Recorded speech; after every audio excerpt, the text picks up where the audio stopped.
الزول في الأول نغال دلا مادغوغنس ليلى السبات نمسلاي ذا السكتة مزوتة في مسلتة كي شدن ذو غرباز بادفورد تغند نادية المبروك يقلان تمس دوانت نعطي بروفيسور تزاويت مونريال نغال دلما ليلى السباتي وشو أشكو سفر ديون وما سوازا اللي تكتي تواليم ذي لوت جورنال مسمى لي بوتي كونت فوالي يدي فغانا سو منزو اونفير زوج الاف وربعة وعشرين نبغى ندوي مسلاي فلاس شكون كي الحاكي كي سلحانت كي غطاسي سلمادنا كي ذيك غرفاز ننسى نسكو يعجبس مليح كي تتوالي مكا ازوليس لي بوتي كونت فوالي سينيغ الى السبات زوج. Bonjour, Rachid.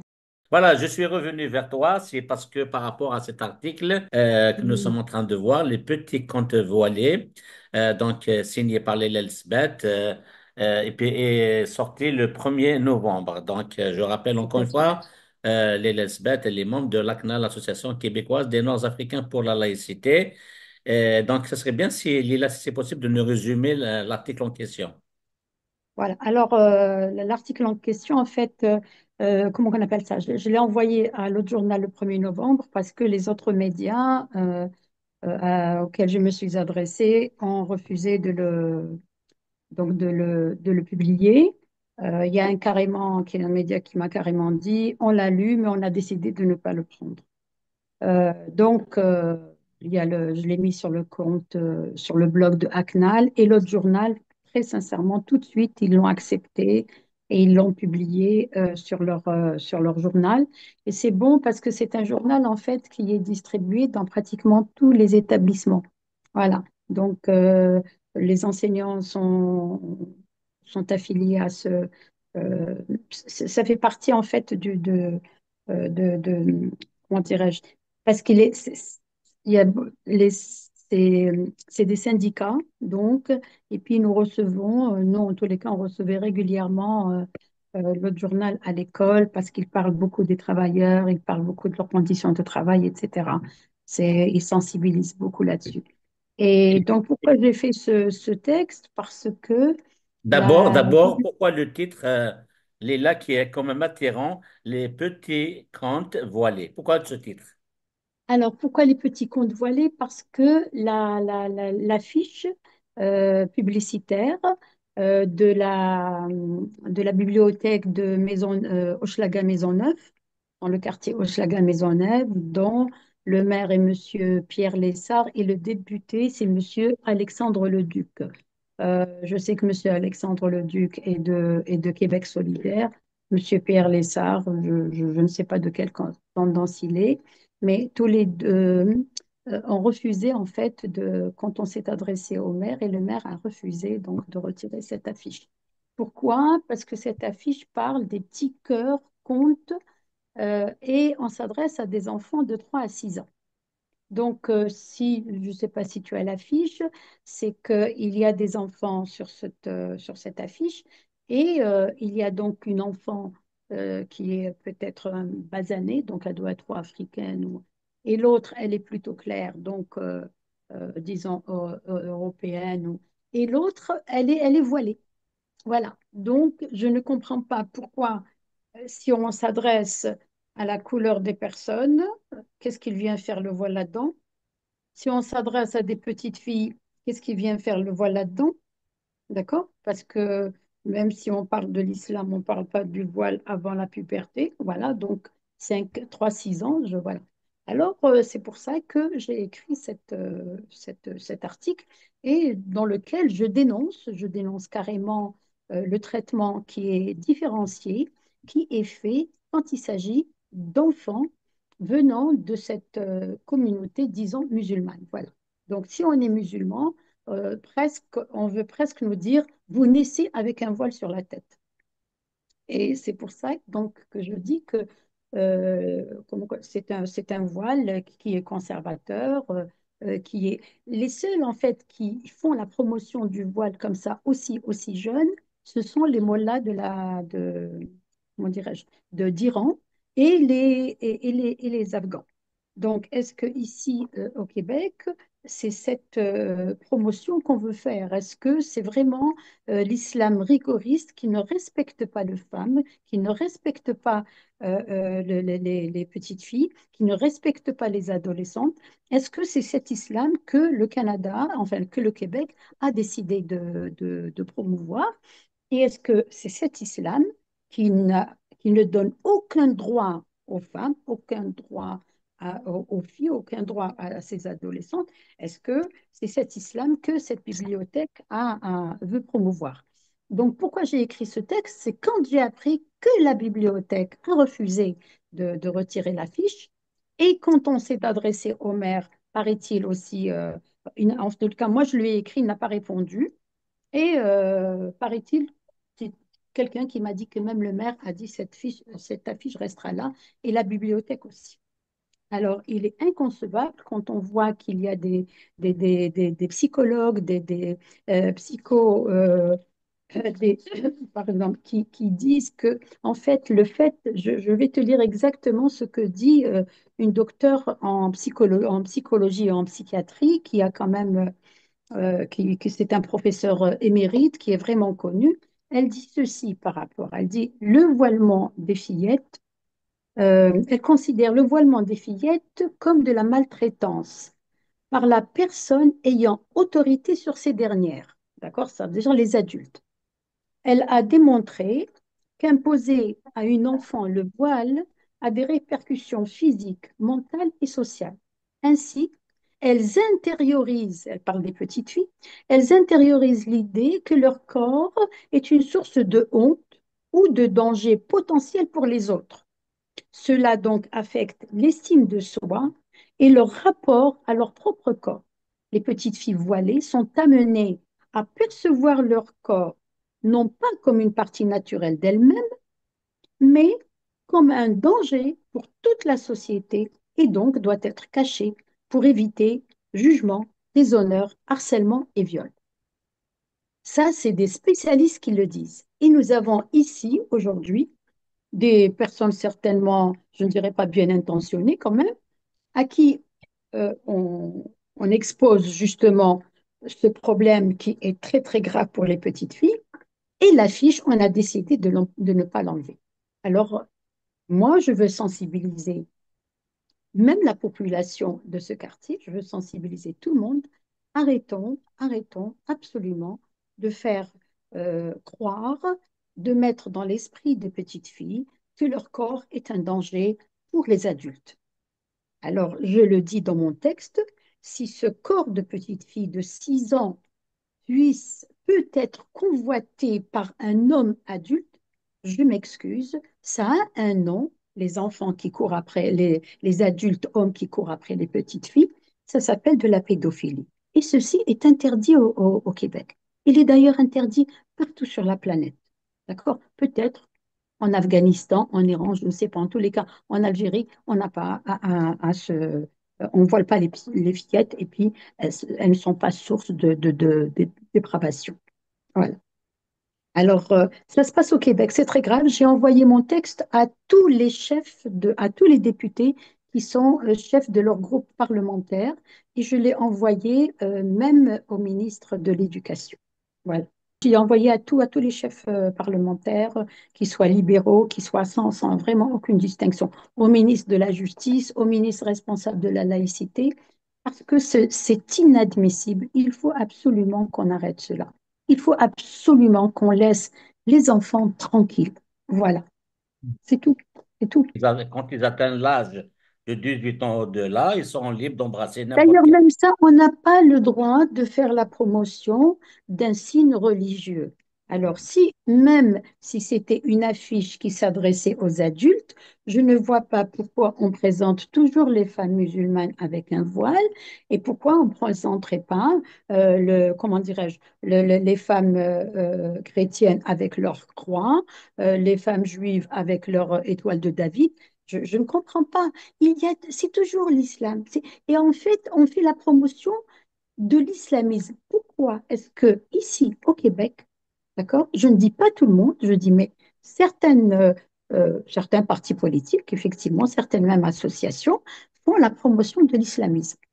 sachant pertinemment que ce détour est dangereux et il a fait des victimes et il fait encore des victimes même à ce jour. Et Mhm. quand il s'agit de petites filles, moi, je ne peux pas rester insensible. Voilà. Et je demande effectivement que cette affiche soit retirée parce qu'elle porte atteinte à l'avenir de ces petites filles. Voilà. Est-ce qu'on a voulu, comme c'est un quartier, Hochelaga-Maisonneuve, vraiment multiculturaliste, d'accord, enfin, où il y a beaucoup il y a un brassage de culture, quelque chose d'incroyable, ben alors montrons la culture. Est-ce que le voile des fillettes fait partie de la culture? Non, il ne fait pas partie de la culture, pas Mhm. du tout. Voilà.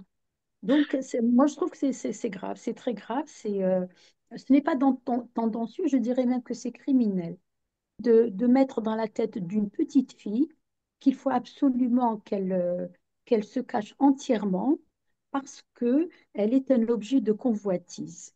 Je ne sais pas si je t'ai dit que des amis, des connaissances, quand elles ont vu mon texte dans l'autre journal et sur le site de Hacknal, elles l'ont mis sur Facebook. Il a été signalé, on sait par qui il a été signalé, et Facebook l'a retiré. Et Oh, c'est pourtant, incroyable. ah oui, exactement. Et très sincèrement, c'est un texte respectueux, mais je dis les choses telles qu'ils sont et puis je me Mhm. base sur ce que disent les psychiatres et les psychologues à propos du voilement des fillettes. Voilà.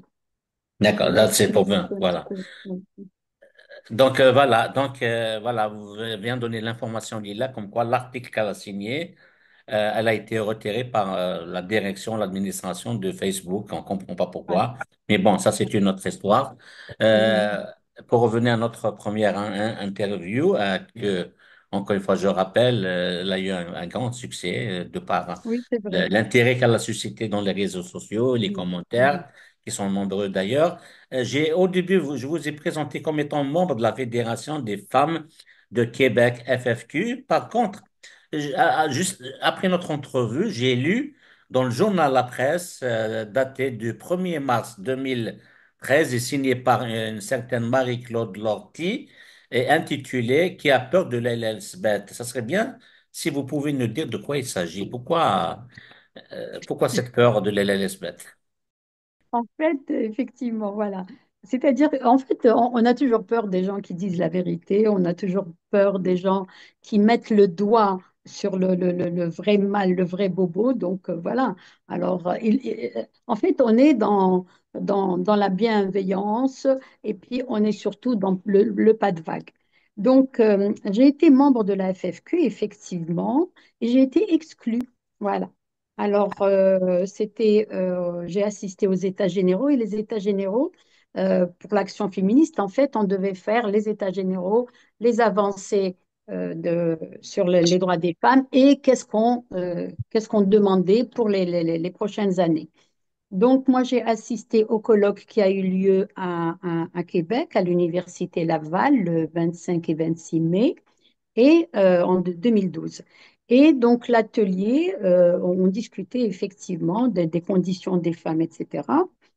Et ça, c'était la deuxième rencontre. Il devait y avoir une autre rencontre une année après. D'accord? Et finalement, entre-temps, euh, je reçois un courriel avec Madame Michel Sirois et on nous dit que nous avons été exclus. Alors attends, je vais retrouver ça parce que c'est assez marrant. Alors nous avons été exclus parce que la direction de la FFQ, qui à l'époque était euh, dirigée par Madame Alexa Conradi, alors on nous a trouvé que j'avais des comportements problématiques. Hmm. Voilà. Alors, comportement problématique, donc, et puis, ce qui est quand même dangereux, c'est que pour les états généraux, pour préparer la troisième étape qui devait avoir lieu en 2013, donc les responsables de la FFQ, dont Madame Alexa Conradi, là où ils passaient, ils disaient qu'ils ont exclu deux femmes au comportement problématique. Et quand j'ai su que c'était qu'il disait ça à tout le monde. Et puis, j'ai écrit à Alexa Conradi. J'ai dit, bon, vous m'avez d'abord condamné, d'accord? Vous avez fait mon procès. J'ai dit, moi, je viens d'un pays où on ne peut pas dire qu'il y ait beaucoup de démocratie et beaucoup de liberté d'expression. Je dis, mais quand on condamne quelqu'un, l'accusé, il est présent. Je dis, moi, je n'étais pas présente. Vous m'avez condamné, vous avez traité mon cas et je n'étais pas présente. Donc, bon, elle ne m'a pas répondu. Et effectivement, beaucoup de femmes qui ont su ce qui m'est arrivé ont écrit à Madame Alexa Conradi pour lui dire exactement ceci. Je vais te lire ce qui a été écrit. Ces accusations mensongères contre Madame Michel Sirois et Leila Lesbeth en particulier, et contre toutes les participantes de notre atelier, sont sans fondement et constituent une nouvelle forme de censure. Quand de surcroît, parce que toutes les femmes qui étaient présentes et qui ont appris cela, nous ont demandé si on ne pouvait pas mettre en place un groupe de femmes voilà, qui pourrait prendre en considération justement pas l'intersectionnalisme, mais au contraire les droits des femmes, carrément les droits des femmes basés sur leur sexe. Et c'est comme ça que nous nous sommes mis ensemble. On a été une vingtaine pour créer le groupe qui s'appelle PDF Québec pour les droits des femmes du Québec. Voilà. Et la création c'était en novembre 2013. Et c'est un groupe qui fonctionne bien jusqu'à ce jour. Voilà. Et qui, effectivement, euh, qui a soutenu la loi 21, d'accord, et qui s'est représenté au procès pour justement appuyer la loi 21. Et en face, on avait effectivement tous ces intersectionnalistes qui étaient contre la loi 21. Voilà, Très c'est-à-dire bien. la loi de l'unicité. Voilà. Donc, j'ai été exclue. Voilà, j'ai été exclue parce qu'on sortait du cadre de référence qui nous avait placé. Mais tu ne peux pas, je n'adhère pas à une association. Là, c'était les États généraux du féminisme du Québec ne m'imposent pas à avoir ton idée. Les États généraux permettent effectivement de débattre de beaucoup de sujets et de façon tout à fait démocratique. Voilà. Et c'est comme ça que la journaliste Marie-Claude Lortie, elle a appris ça, elle m'a contactée, voilà, je ne sais plus par quel biais, elle a mis quand même du temps pour me contacter. Et je lui ai raconté, j'ai dit, écoutez, voilà ce qui s'est passé. Il y a même des gens qui nous ont soutenus et qui ont dit qu'ils n'ont jamais entendu de paroles déplacées de notre part. Et c'est comme ça, effectivement, qu'il y a eu beaucoup de personnes qui ont aussi claqué la porte. Donc, ça ne leur a pas porté bonheur. Donc, c'est important de le préciser. Donc, Oui, tout à fait, Leila Lisbeth, effectivement. Je ne fais oui, pas partie de la FFQ, voilà. Mm. d'accord. Donc, Leila Mm. Lisbeth, elle est passée par plusieurs organisations, la FFQ, le PDF, et puis maintenant la CNAL, comme je vous l'ai La dit, CNAL, c'est toujours, parce que la CNAL, PDF Québec s'occupe des droits des femmes, hein, juste des des droits des femmes. femmes. Alors que la CNAL, c'est beaucoup plus large, hein. C'est un Pour la petit peu, laïcité surtout. Oui, la oui, laïcité. voilà, voilà, exactement, pour la laïcité, voilà, D'accord. c'est pour ça, beaucoup, beaucoup, voilà. Et Euh, puis, euh, il y a beaucoup de publications, que ce soit d'hommes ou de femmes, voilà, on a beaucoup travaillé. Leila, on vient à terme de cette émission. Je voulais juste Merci mettre le beaucoup. point sur ces deux points-là. Ça me tient à cœur de lire un commentaire qui est d'une certaine documentaliste, réalisatrice québécoise, sans citer son nom, qui a écrit C'est ceci, ça. qui vous a adressé d'ailleurs un message à Oui, vous. oui, oui, tout à fait. Oui, oui.